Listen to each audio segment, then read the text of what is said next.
27, जब ज्वाइन होते 35 रहते, अब 27 हो गए। मुझे पता नहीं चलता, इतने फ्लक्चुएटिंग स्टूडेंट है कि एक मैम ने एक लेक्चर के लिए, अभी आप तो ऑनलाइन इतने लेक्चर्स भी नहीं करना है, एक कंप्लीट लेक्चर वो अटेंड नहीं कर पाते, अल्दो वो लेक्चर्स रोज होते भी नहीं है।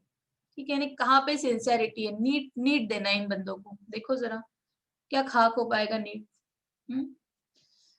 चलो, पढ़ाई की कैसे भी अगर बायो की पढ़ाई करनी है ना आपको, मैं पहले ही बता दूं, आप नीट को टारगेट करके पढ़ाई करो, you will get very good mark in state. अब स्टेट एग्जाम में आप यू विल ड्रॉप, मैं बोल रही बहुत अच्छे मार्क्स लेके आओगे, और उसके साथ साथ आपका नीट का प्रिपरेशन भी होगा, और इंटरेस्ट आएगा पढ़ने में, कंसेप्ट बनेंगे। ठीक है, और सिर्फ टारगेट कर रहे पहले स्टेट कर लूंगा, बाद में देखूंगा नीट बहुत हॉरिबल है, नीट यार बहुत टफ है। कुछ टफ नहीं है, पढ़ नहीं रहे हो आप लोग इसलिए टफ है। आप लोग को आधे घंटे की स्लाइड देखना इतना बोरिंग सा लगता है, मुझे पता है। उसको उसको स्पीड में आप कर सकते हो ना, स्पीड बढ़ा सकते हो, उसके आप खुद अपने हिसाब से नोट्स निकाल सकते हो। Obviously it's time taking, but एक ही बार टाइम लगेगा ना। ऐसा तो नहीं है कि मैम ने जो लिखा है वो पूरा कॉपी में एज इट इज उतार रहे हो, कोई मतलब का नहीं है वो। आपको क्या समझा है उससे, वो इम्पोर्टेंट है। ठीक है, तो देखो, अगर कॉपी में उतार भी रहे हो कि हाँ हमें स्लाइड्स नहीं देखनी, बाद में कॉपी में उतार के रहो, उससे अपना गिस्ट निकालो, पढ़ लो एक बार, और खुद लिख के देखो कि आपको उसमें से कितना पता है, और उसको हम अपने लैंग्वेज में अगर करना है, याद रखना है, तो कैसे रखेंगे। हाँ, बहुत ज्यादा हो गया। Rate of reaction, what do you understand by rate? Rate means किसी भी चीज की स्पीड, कितने स्पीड से वो हो रहा है, particular substrate getting convert into product, at how much time is required to convert that particular to form particular product। एक प्रोडक्ट बनने के लिए सबस्ट्रेट से कितना टाइम लग रहा है, वो होता है आपका, क्या होता है, रेट निकालना। रेट मीन्स वेलोसिटी, कितने स्पीड से, कितने वेलोसिटी से आपका क्या हो रहा है, वो प्रोसेस हो रही है, वो रिएक्शन हो रही है। एंजाइम सबस्ट्रेट को एंजाइम सबस्ट्रेट को प्रोडक्ट में जो कन्वर्ट करता है, वो कितने टाइम में कर रहा है, उस हिसाब से उसका रेट ऑफ रिएक्शन निकल जाएगा। कितना टाइम लग रहा है, that is a rate of reaction, कितने स्पीड से वो रिएक्शन हो रही है। और वो हम कैसे निकालते हैं, change in product del P upon del T, rate of the reaction. ठीक है, ये फिजिक्स का छोटा सा एक रेशियो काइंड ऑफ लेके आई हूँ, जो कि आपके लिए बहुत इजी है। ठीक है, rate of the chemical process refers to the amount of product. What do you understand by the term rate of reaction? Amount of the product form per unit time, that is a rate of the reaction. The formula will be this, and rate is exactly we can say that's velocity, otherwise the speed भी लिख सकते हो, कोई problem नहीं। Physics के context में नहीं लेके जाना मैम, डायरेक्शनल होता है, ये होता है, वो होता है। हाँ, आपके बायो तक रखो। ठीक है, most of the important factors जो कि इन्फ्लुएंस करते हैं फिजिकल और chemical process is a temperature. Temperature, इसके बारे में हम आगे बहुत डिटेल में पढ़ेंगे। अभी मैंने आपको बताया कोई भी जो प्रोसेस होती है सबस्ट्रेट से प्रोडक्ट का कन्वर्जन, तो अगर आपको पर्टिकुलर ऑप्टिमम टेम्परेचर मिल जाए तो एंजाइम भी अच्छा रहेगा, और आपकी क्या होगी, फटाफट वो रिएक्शन क्या होगी, फास्ट प्रोसेस पे होगी, मींस स्पीड बढ़ेगी उस रिएक्शन की। पर्टिकुलर टेम्परेचर एक बहुत अच्छा फैक्टर है जो कि आपके फिजिकल और केमिकल प्रोसेस को क्या कर सकता है, एनहांस कर सकता है, इन्फ्लुएंस कर सकता है। Reaction that occur in the presence of catalyst proceed at vastly high rate. High rate, अगर प्रॉपर टेम्परेचर उसको मिल गया, किसको, कैटलिस्ट को, मींस एंजाइम को, तो वो फटाफट हाई रेट पे क्या करेगा, किसी भी प्रोसेस को, किसी भी रिएक्शन को करेगा, सबस्ट्रेट को फटाफट प्रोडक्ट में क्या करेगा, कन्वर्ट करेगा। ठीक है, catalytic reaction occur very fast as compare to uncatalysed reaction. मैंने क्या कहा था आपको लास्ट क्लास में एंजाइम के, कि क्या सबस्ट्रेट से मींस इनिशियल चीज, सबस्ट्रेट से प्रोडक्ट का जो कन्वर्जन हो रहा है, क्या उसमें एंजाइम नहीं रहा तो क्या इफेक्ट होगा, क्या वो रिएक्शन नहीं होगी, होगी, but it takes very long time. उसका रेट ऑफ रिएक्शन बहुत कम रहेगा, स्पीड बहुत स्लो हो जाएगी, टेक्स वेरी लॉन्ग टाइम। ठीक है, कब कब? जब एंजाइम नहीं है तो। बट अगर एंजाइम है, अगर प्रेजेंस ऑफ एंजाइम है, तो क्या होगा? वो जो सबस्ट्रेट से प्रोडक्ट का जो कन्वर्जन है वो फास्टली होगा, फास्टली होगा। ऐसा नहीं है कि सबस्ट्रेट टू प्रोडक्ट कन्वर्जन नहीं होगा अगर एंजाइम नहीं रहेगा। एंजाइम रहेगा तो स्पीड अप होगी रिएक्शन। हाँ, एंजाइम रहेगा तो रिएक्शन का रेट बढ़ेगा। अगर एंजाइम नहीं है तो भी सबस्ट्रेट प्रोडक्ट में कन्वर्ट हो सकता है, but it takes long time. ठीक है, और इतना टाइम हमारी बॉडी में नहीं होता। हमारे बॉडी में मिलियंस ऑफ रिएक्शंस होती रहती है। अगर एक रिएक्शन के लिए हम इतना देर तक रुकते रहे तो हमारी बॉडी में कोई भी चीज प्रॉपर तरीके से वर्क नहीं करेगी।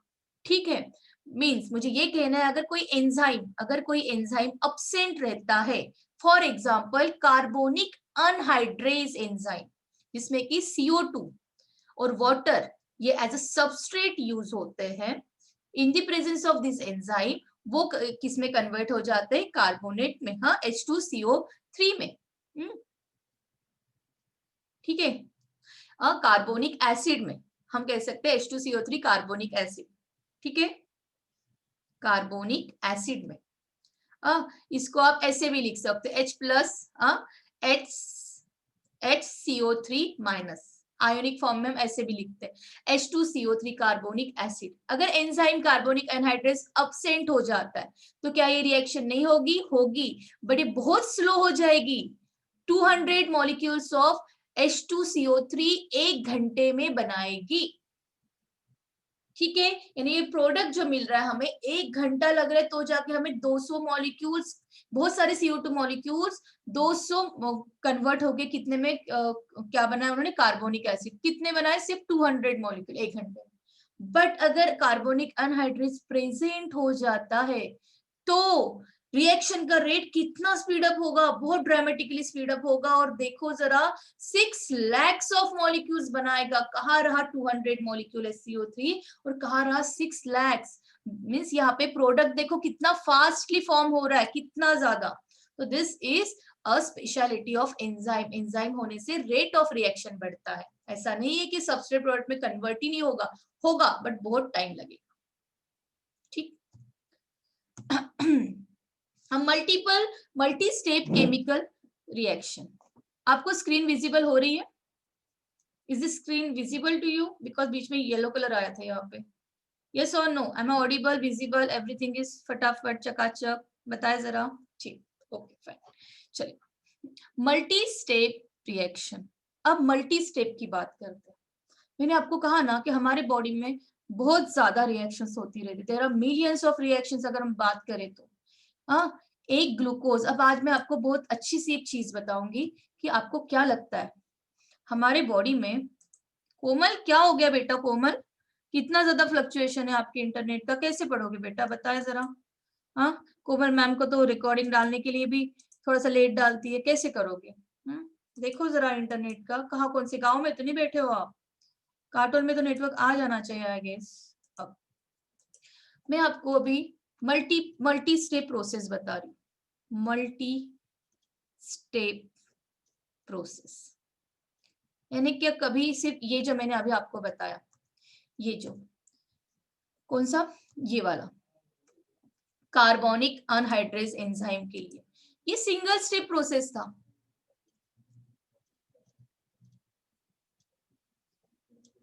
सिंगल स्टेप प्रोसेस था। ठीक है, सिंगल स्टेप प्रोसेस था। अगर आप जो भी CO2 क्या समझ लो, कोई सेल, अगर कोई सेल CO2 को रिलीज कर रहा है तो वो CO2 ब्लड में चला जाएगा, वाटर के साथ मिक्स होके H2CO3 करके रहेगा सम अमाउंट में। और फिर आरबीसी क्या कर लेंगे उसको, फिर आरबीसी के अंदर जाके वो अपने फॉर्म को चेंज करेगा। ठीक है, ऐसे कुछ होगा। तो मैं ये बता रही थी आपको कि ये जो H2CO3 होता है, यहाँ पे मत जाए, ये हम जब कनेक्टिव टिश्यू पढ़ेंगे समझ जाएगा। ठीक है, मैं सिर्फ आपको एनालॉजी बताने की कोशिश कर रही थी कि यहाँ पे एक सिंगल स्टेप रिएक्शन हुई। कार्बन डाइऑक्साइड आया, वाटर के साथ रिएक्ट हुआ, H2CO3 बनाए कार्बोनिक एसिड। ठीक, अब मुझे कहना है कि मल्टी स्टेप रिएक्शन, जो ग्लूकोज होता है ना, जो खाना खाते हो फाइनली डाइजेस्टिव सिस्टम में वो मैक्सिममली ब्रेक होके सिंपलेस्ट फॉर्म में कन्वर्ट होता है ग्लूकोज में। अब ये जो ग्लूकोज है वो हमारा सेल लेगा और सेल के अंदर because of that glucose energy बनेगी, एटीपी बनेगी। क्या लगता है फटाफट बन जाएगी, एक स्टेप में बनेगी? बिल्कुल नहीं, it's a multi step process. अभी तक मैंने आपको मल्टी स्टेप प्रोसेस नहीं बताया, मींस ग्लूकोज का कन्वर्शन पायरुवेट में होना। क्या लगता है एक स्टेप में हुआ होगा, glucose getting converted into pyruvate, यही है वो। इसका केमिकल फॉर्मूला इज SC3, इसका क्या है C6। मींस एक ग्लूकोज टूटेगा तो वो 2 मॉलिक्यूल्स ऑफ C3 बनाएगा। ऑब्वियसली 3 कार्बन मल्टीप्लाइड बाय 2 कितने हुए 6 कार्बन। पायरुविक एसिड बनाएगा, मींस एक ग्लूकोज से 2 पायरुविक एसिड या पायरुवेट बन सकते हैं। ठीक, तो क्या लगता है it's a single step process? No, it is a 10 step process, multi step process. इस प्रोसेस को कहते हैं जिसमें कि ग्लूकोज टूटता है और पायरुवेट में कन्वर्ट होता है via this 10 steps. That process is called as glycolysis. Glucose का टूटना किसमें? इसमें। ये मेटाबॉलिक रिएक्शन है। ऑब्वियसली हम जो खाना खा रहे हैं उसको पायरुवेट में कन्वर्ट करेंगे, पायरुवेट आगे जाके और बहुत सारी चीजों में कन्वर्ट होगा और फाइनली आपको क्या मिलेगी? एनर्जी मिलेगी। It's a very very lots of steps are involve in this. देखते हैं जरा, ग्लूकोज को पायरुवेट में कन्वर्ट किया, नो नीड टू, और इसकी वजह से आपको एनर्जी मिली, 2 मॉलिक्यूल्स ऑफ एनर्जी। जब मैं प्लांट फिजियोलॉजी पढ़ाऊंगी ना आपको, या रेस्पिरेशन पढ़ाऊंगी, तो ये सब कुछ आपका एकदम मस्त क्लियर हो जाएगा। यहाँ पे अभी जितना चाहिए उतना ही। एक ग्लूकोज से देखो, एक ग्लूकोज जो कि 6 कार्बन का था, उसने 2 मॉलिक्यूल्स बनाए। देखो एक मॉलिक्यूल बनाया C3 और एक मॉलिक्यूल बनाया C3, कितने हुए C3 प्लस C3 कितने हुए C6। एक ग्लूकोज से 2 मॉलिक्यूल्स बनते हैं पायरुवेट के और एनर्जी फॉर्म होती है। क्या एक स्टेप में होगी? नहीं, देखो इतने स्टेप में होगी, मल्टी स्टेप प्रोसेस। आपको होगी मैम ये देखो कितनी सारी, 1 2 3 4 5 6 7 8। हाँ, यहाँ पे इसको भी कंसिडर करते हैं 9 में, इसको कंसिडर करते हैं 10 में। ठीक है, मैं बताती हूँ अभी आपको, टेंशन नहीं लेना इसका, मैं बताती हूँ। मल्टी स्टेप देखो, first of all glucose getting converted into glucose 6-phosphate. Glucose 6-phosphate getting converted into fructose 6-phosphate. Fructose 6-phosphate getting converted into fructose 1,6-bisphosphate. Fructose 1,6-bisphosphate converted into 3-phosphoglyceraldehyde, 2 molecules. Otherwise dihydroxy acetone phosphate, दोनों में से कोई भी बन सकता है। अगर ये बना तो ये इसमें कन्वर्ट कर देगा इसको, अगर 3-फॉस्फोग्लिसराल्डिहाइड बना तो एज इट इज आगे जाएगा। ऐसा हो सकता है। मींस मैं ये कहूँ क्या, आपको इतना मुझे ज्यादा बताने की जरूरत नहीं है, इतने से काम चल जाएगा। अभी ज्यादा कंफ्यूज होने की भी जरूरत नहीं है, हमें जो पढ़ना है उस पर फोकस करें तो दैट विल बी बेटर। ठीक है, डाइहाइड्रोक्सी एसीटोन फॉस्फेट, इसके नाम पे नहीं जाना, सिर्फ ध्यान रखो अपने प्रोसेस का। 3-phosphoglyceraldehyde getting converted to 1,3-bisphosphoglycerate, glyceric acid, glyceric phosphoglyceric acid. ठीक है, इसके बाद ये कन्वर्ट होता है 2 मॉलिक्यूल्स ऑफ 3-फॉस्फोग्लिसरिक एसिड में। उसके बाद वो कन्वर्ट होता है 2 मॉलिक्यूल्स ऑफ 2-फॉस्फोग्लिसरिक एसिड में। उसके बाद वो कन्वर्ट होता है 2 मॉलिक्यूल्स ऑफ फॉस्फोइनॉल पायरुवेट में, और इसके बाद ये कन्वर्ट होता है 2 मॉलिक्यूल्स ऑफ पायरुवेट में। बताओ जरा, ये सिंगल स्टेप प्रोसेस थी क्या? नहीं, 1 2 3 4 5 6 7 8 9 और ये जो इधर इन्वर्टर कन्वर्शन हो रहा है ये 10। It's a 10 step process. ये होता है ग्लूकोज का टूटना, किसमें? पायरुवेट में। क्या ये सिंगल स्टेप थी? नहीं, it's a multi step process, right. ये पायरुवेट का आगे क्या होगा? ये पायरुवेट सेल के अंदर क्या हो रहा है? ये पायरुवेट बन रहा है साइटोप्लाज्म में। सेल के अंदर ब्लड से ग्लूकोज आया, ग्लूकोज कन्वर्ट हुआ पायरुवेट में। अब ये पायरुवेट जाएगा माइटोकॉन्ड्रिया के अंदर, और माइटोकॉन्ड्रिया के अंदर जाके यहाँ पे लार्ज अमाउंट ऑफ एटीपी बनाएगा, नियर अबाउट 36 to 38 एटीपी आगे जाके बनेगी। इस प्रोसेस में सिर्फ 2 एटीपी बनती है, ठीक है। इन एनर्जी बनाने के लिए देखो कितनी मशक्कत करनी पड़ रही है एक ग्लूकोज को। अगर 2 ग्लूकोज है, 10 ग्लूकोज है, तो ये रिएक्शन वैसे ही मल्टीप्लाई होती जाएगी, ठीक है। समझा अभी आपको? समझा ना? कि मल्टी स्टेप का कंसेप्ट मुझे क्या बताना था। एक प्रोसेस मल्टी स्टेप प्रोसेस होने के बाद फाइनली ये प्रोडक्ट में कन्वर्ट होती है, ये वाला इंपॉर्टेंट, ठीक। फॉर एग्जाम्पल देखो, when each of the steps is catalysed by same enzyme complex और different enzyme, it is called as metabolic pathway. अब मीन्स आपको क्या लग रहा है, ग्लूकोज 6 फॉस्फेट में कन्वर्ट हुआ है, किसकी वजह से हुआ होगा? एंजाइम एक है हेक्सोकाइनेज, और दूसरा एंजाइम है ग्लूकोकाइनेज, तीसरा एंजाइम है फॉस्फोफ्रुक्टोकाइनेज। यहाँ पे एंजाइम मिलेगा आपको कोई फॉस्फोफ्रुक्टो बिसफॉस्फोग्लाइनेज, ठीक है। यहाँ पे कोई दूसरा एंजाइम मिलेगा, यहाँ पे कोई तीसरा। मुझे बताना है कि there are lots of enzymes present, hexokinase और glucokinase, these are iso enzyme. Means ये इनका स्ट्रक्चर, इनका मॉलिक्यूलर स्ट्रक्चर वेरी हो सकता है, बट इनका जो फंक्शन है वो एक रह सकता है, फंक्शन एक रह सकता है। किसी कार्बन 6 कार्बन कंटेनिंग शुगर को बनाना, ये भी तो 6 कार्बन कंटेनिंग शुगर है। तो ग्लूकोकाइनेज और हेक्सोकाइनेज एक जैसी तो काम कर रहे हैं। ग्लूकोज 6 फॉस्फेट ये भी तो हेक्सो शुगर ही है, हेक्सो शुगर है, यानी 6 कार्बन की, ये भी तो हेक्सो शुगर है। कीटोज होता है इसमें ग्रुप, मॉलिक्यूलर ग्रुप कीटोज होता है, इसमें अल्डिहाइड होता है। मींस इसका मॉलिक्यूलर स्ट्रक्चर वेरी करता है, बट कार्बन तो C6 ही है दोनों में भी, और फंक्शन हेक्सो शुगर बनाने का ही तो फंक्शन है। ग्लूकोज का कन्वर्जन ग्लूकोज 6 फॉस्फेट में हो रहा है, हेक्सो शुगर ही बना रहा है, और ग्लूकोज 6 फॉस्फेट का कन्वर्जन फ्रुक्टोज 6 फॉस्फेट में हो रहा है, ये भी तो हेक्सो शुगर ही बना रहा है। Means function is the same, molecular structure may vary, one is aldehydic sugar and another one is ketose sugar। तो ऐसे एंजाइम्स को जिनका मॉलिक्यूलर अरेंजमेंट वेरी करता है बट उनका फंक्शन एक रहता है, उनको हम आइसोजाइम कहते हैं, आइसो एंजाइम्स कहते हैं, ठीक है। मुझे यहाँ पे ये बताना था कि एंजाइम्स एक जैसे भी हो सकते फंक्शन करने वाले, अदरवाइज अलग अलग भी हो सकते, बीच बीच में there are lots of enzymes present here, lots of phosphoenol pyruvate enolase enzyme आएगा यहाँ पे, there are lots of enzymes. तो क्या कोई एंजाइम एक दूसरे के जैसे वर्क करेंगे, सेम वर्क करेंगे? कोई एंजाइम अलग अलग वर्क करेंगे, ठीक है। When each step is catalysed by same enzyme complex और different enzyme, it is a metabolic pathway. Same type के भी हो सकते हैं इसमें, डिफरेंट टाइप के भी हो सकते हैं, ठीक है।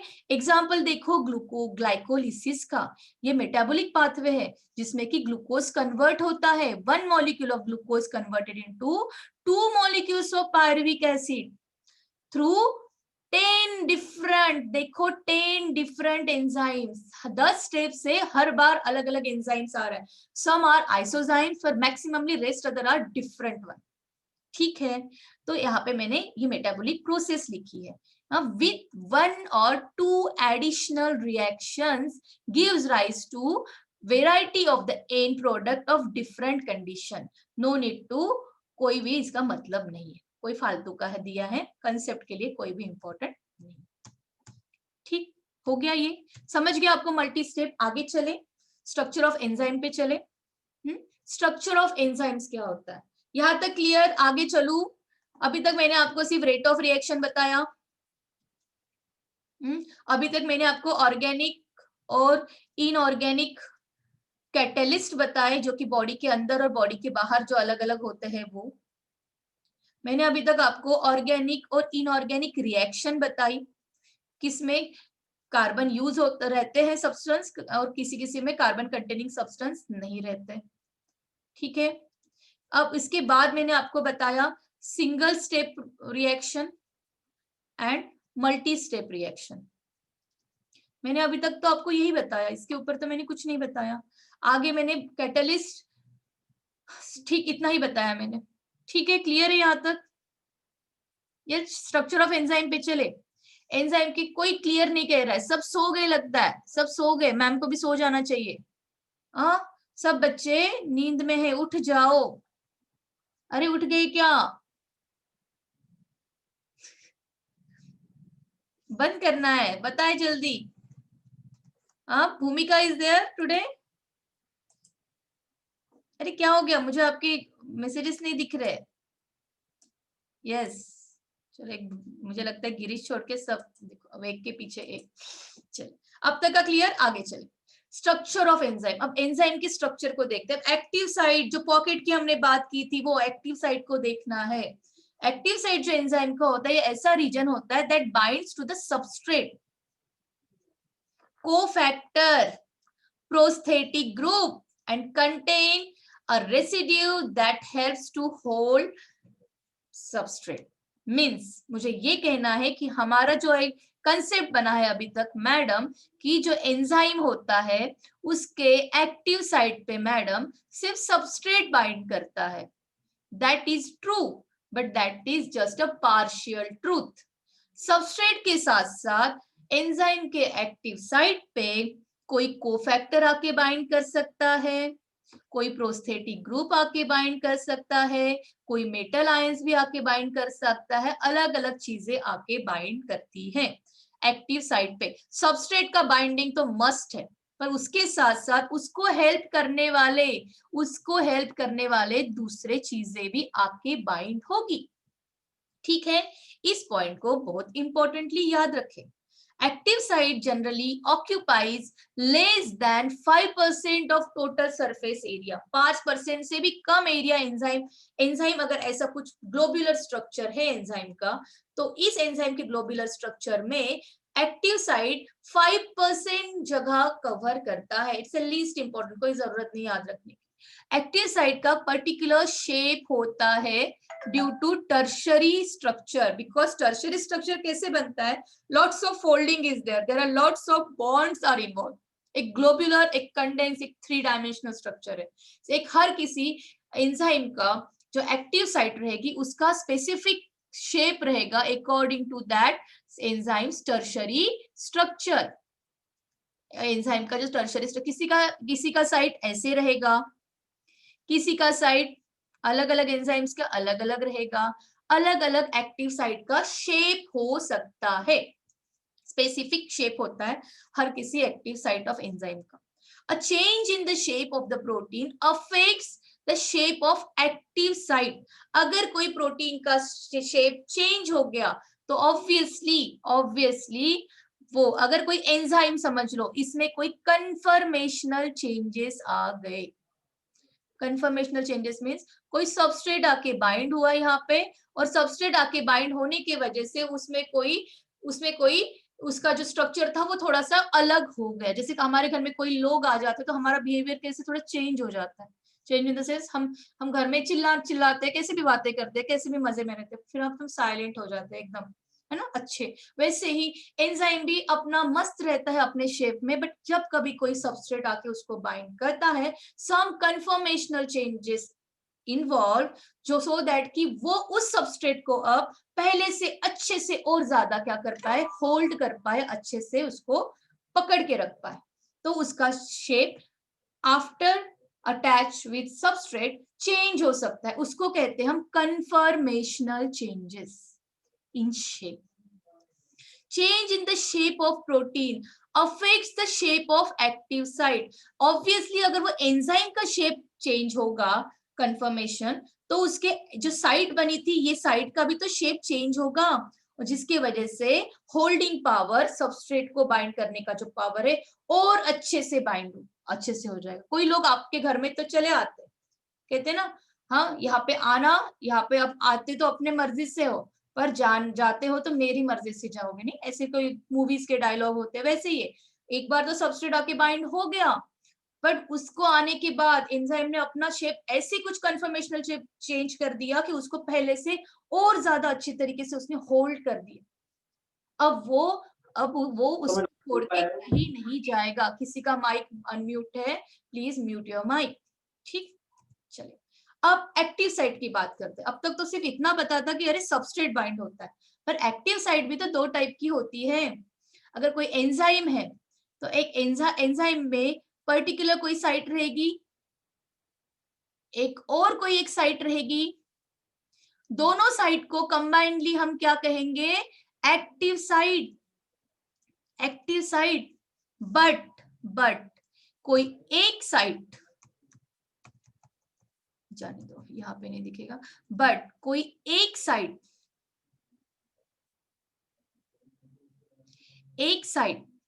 जो है वो उसकी बाइंडिंग साइट है। सर समझ लो कि वो बाइंडिंग साइट है, बाइंडिंग साइट फॉर सबस्ट्रेट। और ये जो दूसरी साइट है वो कैटालिटिक साइट है। एंजाइम तो अपने मजे से घूम रहा है, उसको कोई लेना देना नहीं, पढ़ाई नहीं करनी, कुछ नहीं। जब आगे जाके एग्जाम के दिन पास आएंगे, जब आगे जाके सबस्ट्रेट यहाँ पे आके बाइंड होगा बाइंडिंग साइट पे, तभी तो एंजाइम का, तभी तो पढ़ाई का पावर भी बढ़ेगा। फटाफट एक जितना 10 महीने में नहीं पढ़ा वो एक दिन में तो नहीं, 1 महीने में खत्म कर देते हैं बच्चे, अगर मन पे ले ले तो। ऐसा नहीं करना आप लोग खुद ना। ये नीट की एग्जाम है, नॉर्मल एग्जाम नहीं है। इंजीनियरिंग और बात की एग्जाम होती है, 1 night studies, that are different one. ठीक है, अलग अलग कंटेक्स्ट में नहीं लेना। ठीक है, बट जैसे ही बाइंडिंग साइड, जैसे ही एग्जाम के दिन पास आए, आपका पावर पढ़ाई का बढ़ जाता है, कैटालिटिक इफिशियंसी बढ़ जाती है। मींस यहाँ पे कोई कैटालिटिक साइड पे कोई ना कोई ऐसा कोई सब्सटेंस आके बाइंड होगा जो कि नॉन प्रोटीन नेचर का रहेगा। कुछ भी हो सकता है, वो कोफैक्टर हो सकता है, वो प्रोस्थेटिक ग्रुप हो सकता है, वो कोई मेटल आयन हो सकता है। देयर आर एनीवन जो कि उस एंजाइम के कैटालिटिक पावर को एनहांस करेगा। इन दोनों को कंबाइनली हम एक्टिव साइट कहते हैं। किसी भी एंजाइम को एक्टिव करने के लिए बाइंडिंग साइट पे सबस्ट्रेट को आना भी जरूरी है, और कैटालिटिक साइट पे पर्टिकुलर फैक्टर को बाइंड होने की जरूरत है जो कि नॉन प्रोटीन नेचर का होता है। Enzyme are protein in nature, but this the substance which enhance the rate of that enzymatic reaction, जिसको और ज्यादा एक्टिवेट करेगा। एंजाइम का काम ही है कैटालिसिस, पर उसकी एक्टिविटी को और ज्यादा बूस्टअप करेगा, उसको कहते हैं एक्टिवेटर। या के यहाँ पे बाइंड हो जाएंगे जो कि नॉन प्रोटीन नेचर के। कुछ भी हो सकते इन तीनों में से, इधर दिस और। ठीक, चलिए आगे। यही है लिखा है यहाँ पे, और कुछ नहीं लिखा है। देखो एक्टिव साइट दो चीजों में डिवाइड होती है। एक तो बाइंडिंग साइट जहाँ पे सबस्ट्रेट आके बाइंड होता है, ठीक है। एक होता है कैटालिटिक साइट जो कि catalytic perform the catalytic process, catalysis यानी enhance the rate of reaction, catalytic activity दिखाता है। अब देखो कोफैक्टर सबसे पहले मैं ये पढ़ाना चाहूंगी। अब ये मेरा डायग्राम, ये आपके लिए भी बहुत इंपॉर्टेंट है। ठीक है, एंजाइम्स होलो पे नहीं जाना अभी। एंजाइम की दो साइट, एक होती है एक्टिव साइट, ठीक है, एक एंजाइम की यहाँ पे लिखनी चाहिए थी मैंने active site, sorry active site. और एक्टिव साइट होती है एक catalytic site, sorry binding site. Binding site पे सबस्ट्रेट आके बाइंड हो सकता है। मींस कोई एंजाइम पे अगर यहाँ पे सबस्ट्रेट आके बाइंड हो रहा है तो इस एंजाइम को हम एपो एंजाइम कहेंगे। एपो एंजाइम, सबस्ट्रेट ही खाली बाइंड हुआ है। अब एक जो कैटालिटिक साइट होती है ये वाली यहाँ पे कोफैक्टर आके बाइंड होता है। अब वो कोफैक्टर अलग अलग टाइप का हो सकता है। That cofactor can be a inorganic cofactor, that is metal ion, जिसमें कि कार्बन नहीं होता, मेटल्स होते, जिंक, कॉपर, ठीक है, nickel, molybdenum, there are lots of. ठीक है, ऑर्गेनिक कोफैक्टर कैसे रहेंगे? वो प्रोस्थेटिक ग्रुप हो सकते हैं, जो कि फ्लैविन, बायोटीन, एनएडी, फ्लैविन बायोटीन हो सकते हैं। ठीक है, ये विटामिन कंटेनिंग होते हैं और मैक्सिममली जो ऑर्गेनिक कोफैक्टर होते हैं वो विटामिन कंटेनिंग होते हैं, जो कि प्रोस्थेटिक ग्रुप होते हैं, जो कि टाइटली बाइंड होते हैं। यहाँ पे वो बहुत टाइटली बाइंड होंगे अगर ऑर्गेनिक कोफैक्टर लगेगा, एज अ प्रोस्थेटिक ग्रुप लगेगा। तो अगर वो कोएंजाइम लगेगा तो वो लूजली बाइंड रहेगा, फॉर एग्जाम्पल NAD+। इसको, this is your master slide, बहुत इंपॉर्टेंट है। जब कभी सबस्ट्रेट के साथ साथ यहाँ पे कैटेलिटिक साइड पे कोई कोफैक्टर आके बाइंड होता है, ये एपोएंजाइम प्लस वो कोफैक्टर, इन दोनों को मिला के हम कहते हैं finally this is holoenzyme. देखो जरा, मैंने लिखा भी है नीचे, holoenzyme is equal to apoenzyme plus cofactor, means इसको प्लस इसको, दोनों को जब हम कंबाइन करेंगे तो जाके कंप्लीट होल आपका पावरफुल एंजाइम बनेगा। जब तक सबस्ट्रेट ही बाइंड है तब तक वो एपोएंजाइम है। जब दोनों चीजें बाइंड होगी सबस्ट्रेट के साथ साथ कोफैक्टर, तब वो जाके होलो एंजाइम बनाएगा। ना जाने कितने क्वेश्चंस इस पे अभी तक आ चुके हैं। इनऑर्गेनिक में मेटल आयंस होते हैं।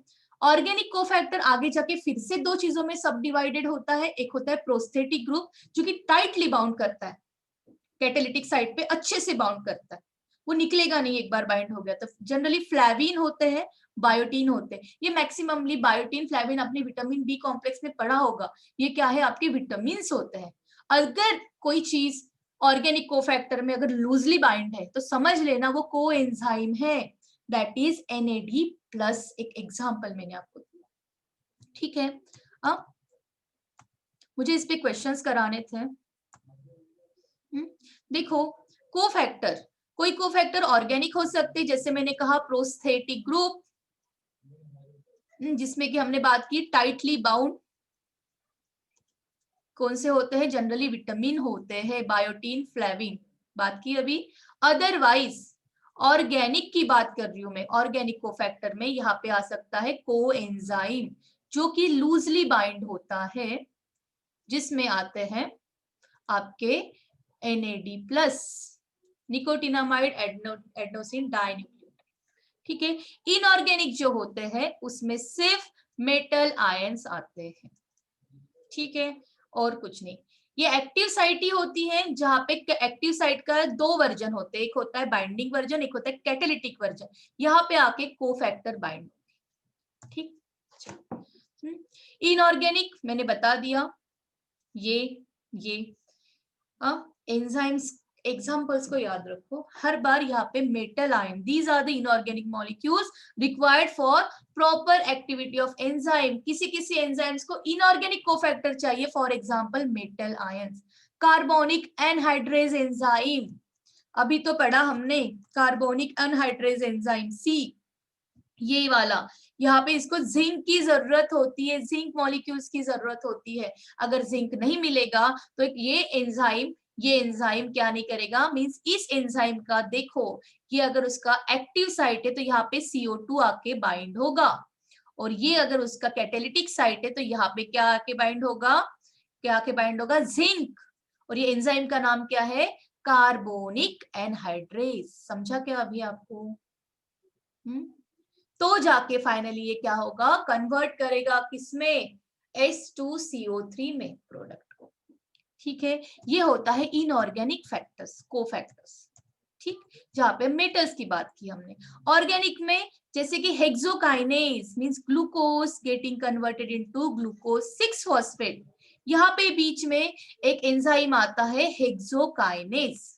बट इस एंजाइम को सबस्ट्रेट के साथ साथ एक इनऑर्गेनिक कोफैक्टर चाहिए, मैग्नीशियम आयन चाहिए। ये होते हैं इनऑर्गेनिक, बहुत सारे और भी हैं। Organic cofactor for example glycogen phosphorylase required small inorganic molecules pyridoxyl phosphate, यानी यहाँ पे कहीं ना कहीं कार्बन कंटेनिंग कोफैक्टर रहेगा, जिसमें कि कार्बन रहेगा, ऑर्गेनिक वन। कैटेलिटिक साइट पे यहाँ पे ऑर्गेनिक कंटेनिंग पायरिडॉक्सिल ऐसे कुछ स्ट्रक्चर होता है, और यहाँ पे फॉस्फेट्स होते हैं, कुछ कार्बन कंटेनिंग स्ट्रक्चर होता है, पायरिडॉक्सिल स्ट्रक्चर। ठीक है, यहाँ पे कार्बन कंटेनिंग स्ट्रक्चर लगेगा। ग्लाइकोजन फॉस्फोरिलेज एंजाइम का नाम है, इसको कोई ऑर्गेनिक कोफैक्टर चाहिए। कोफैक्टर, और ये पता है क्या है पायरिडॉक्सिल, ये पता है आपको क्या है, ये होता है आपका प्रोस्थेटिक ग्रुप। क्यों madam? Because pyridoxyl, pyridoxyl vitamin E I guess, हाँ हमने विटामिन का मैं आपको चार्ट देना भूल गई हूँ, वो भी मुझे देना है बायोमोलिक्यूल्स में। ये आपका विटामिन के कैटेगरी में आता है, ये टाइटली बाइंड करता है ग्लाइकोजन फॉस्फोरिलेज के कैटालिटिक साइट पे। प्रोस्थेटिक ग्रुप है ये, इससे प्रोस्थेटिक ग्रुप। हाँ, प्रोस्थेटिक ग्रुप मैंने अभी बताया, फ्लैविन, बायोटीन, वो ऑर्गेनिक कोफैक्टर करके एक्ट होते हैं, टाइटली बाइंड होते हैं। और कोएंजाइम्स क्या होते हैं, जो कि लूजली बाइंड होते हैं NAD+। डायग्राम्स के साथ रखा है, इसके लॉन्ग फॉर्म के साथ भी रखा है। ये विटामिन होते हैं, याद रखो, वेरी इंपॉर्टेंट। मुझे लगता है ये भी मैंने बता दिया। एपो एंजाइम क्या होता है, होलो एंजाइम क्या होता है, होलो एंजाइम को होलो प्रोटीन भी कहते हैं, ठीक है, ये भी मैंने आपको बता दिया। और ये आइसोजाइम का कंसेप्ट भी तो मैंने बताया था कि जिसमें डिफरेंट अरेंजमेंट हो, मॉलिक्यूलर अरेंजमेंट होती है, बट फंक्शन उनका सेम होता है। अभी तो बताया मैंने ग्लूकोकाइनेज और हेक्सोकाइनेज, अभी तो बताया मैंने जब मैंने आपको ग्लाइकोलिसिस पढ़ाया, ठीक है। यहां से हम रुक जाते हैं और थोड़ा सा 1-2 क्वेश्चंस कर पाओगे क्या, मुझे नहीं लगता।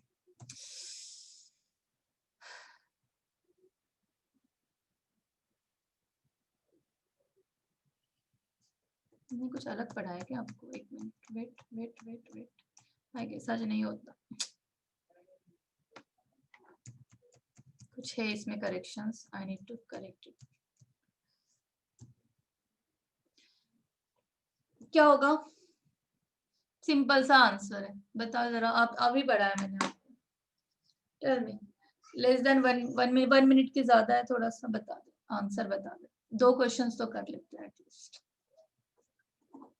कल होपफुली क्लास होगा, संडे 2 बजे रखे क्लास, आंसर भी बताएं और क्लास का टाइमिंग भी बताएं।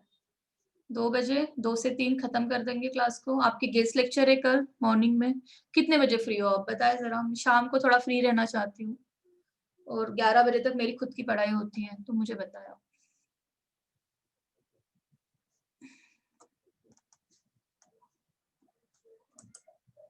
नहीं बताना है, फिर मैं क्लास रख देती। 3 बजे 3 से 4 मुझे बहुत नींद आती है।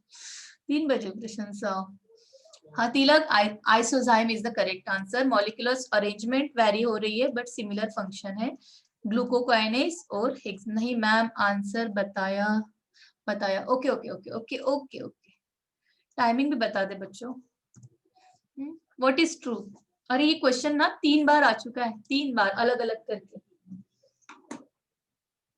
बहुत इजी है। टाइमिंग, टाइमिंग 2 बजे रखने वाली हूँ मैं क्लास को, होपफुली।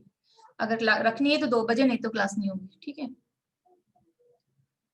चलिए लेस देन 1 मिनट अगर बंद होता है।